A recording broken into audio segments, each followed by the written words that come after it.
The best teacher. I have had a lot of teachers. Some of them were good and some of them were boring. There is one teacher whom I remember very well.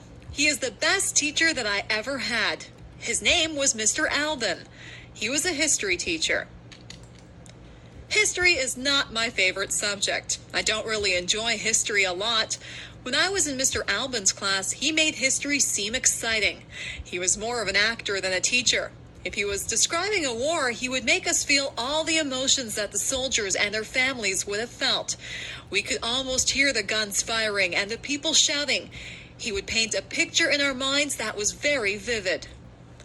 When I had a history test in his class, I didn't have to study much. I would remember every word that he had said. I would see him doing the actions that went along with his stories. He was very animated. He would shout out orders as if he was a general, or he would speak softly and reverently when describing the death of a great hero. The most important thing that I learned from Mr. Alban was that I did really like history. I just thought that I didn't like it because most people had made it dull by just reading from the textbooks. History is not just a series of dates and dull facts. History is what really happened. History is real life. All the historical figures had real families and emotions. They weren't just fictional people. After I took history from Mr. Alban, I realized that I really did have an interest in it.